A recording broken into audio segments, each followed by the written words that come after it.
Retour sur le talk du mondial des conseillers du commerce extérieur de la France, réunis ici pendant 2 jours à Deauville avec 4000 chefs d'entreprise, dont Pascal Turquetil, directeur général du groupe Muller, spécialiste du confort thermique.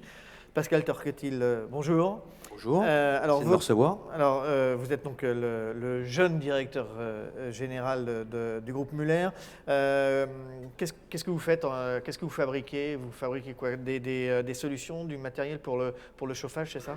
Une activité très intéressante puisqu'on produit déjà tout en France, avec des centres de recherche en France. On est spécialiste de la conception, la fabrication de tout ce qui est équipement thermique. Le chauffage, radiateur, chaudière, pompe à chaleur, chauffe-eau. Et tout ça, c'est très intelligent.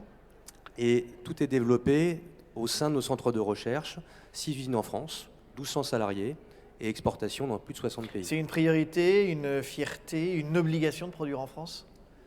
Alors déjà, c'est une éthique, parce que société familiale, ETI depuis maintenant 60 ans, beaucoup de savoir-faire, beaucoup de technologie, avec des investissements depuis maintenant plus de 60 ans, pour pouvoir développer les meilleures innovations dans un domaine d'activité qui est très franco-français au départ, au milieu du bâtiment, avec des acteurs mondiaux, dont on fait partie aujourd'hui, avec une grande spécialisation dans tout ce qui est efficacité énergétique du bâtiment. Donc ces talents, on les trouve en France. Et puis on a su les retenir. Est-ce et puis qu'on a, investir. est-ce qu'on a un peu d'avance dans ce domaine par rapport aux autres pays? Alors la réponse, je peux dire bien sûr oui. C'est peut-être pas suffisamment connu, mais en tout cas, dès l'instant où l'équipe de France, des sociétés spécialistes dans le monde du bâtiment se déplace à l'étranger, il y a une vraie force de frappe dans le milieu énergétique, dans le milieu environnemental, puis également dans tout ce qui est stockage d'énergie. C'est un point très développé maintenant. Puis un dernier point très important, c'est tout ce qui est Internet des objets, la connectivité, la data. Nos produits aujourd'hui embarquent des capteurs de mouvement, de qualité de l'air, parce qu'on fait également de la ventilation. Et tout cela, ça permet évidemment d'être bien identifié à l'étranger, pas toujours suffisamment, c'est pour ça qu'on fait des démarches très importantes, on fait partie de délégations, on utilise également des salons à l'international pour mieux se faire connaître et puis participer à des grands projets de villes durables, de villes intelligentes. Vous êtes un acteur connu et reconnu, 1200 salariés, 250 millions d'euros de chiffre d'affaires. Bon, vous connaissez l'export. Est-ce que dans votre sillage, vous arrivez à attirer d'autres PME, des prestataires du groupe qui vous accompagnent à l'export? Est-ce que vous servez de locomotive? Alors, on travaille beaucoup avec les universités, avec des écoles d'ingénieurs, et on pratique beaucoup l'open innovation. C'est-à-dire qu'on est de plus en plus en lien avec des startups pour essayer de travailler sur des points précis qui vont nous permettre d'aller plus vite dans notre politique d'innovation. Donc oui, on essaie de les embarquer déjà avec nous en France, et puis après de les emmener avec nous à l'international.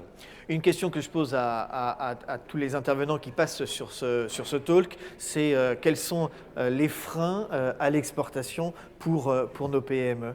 Ma question que je vous pose. Peut-être un peu de timidité. Je pense que déjà il faut faire ses armes à l'exportation. Souvent on s'imagine beaucoup de barrières, il y en a bien évidemment, mais il ne faut pas hésiter à y aller, il faut penser positivement, parce qu'un chef d'entreprise, ça pense positivement.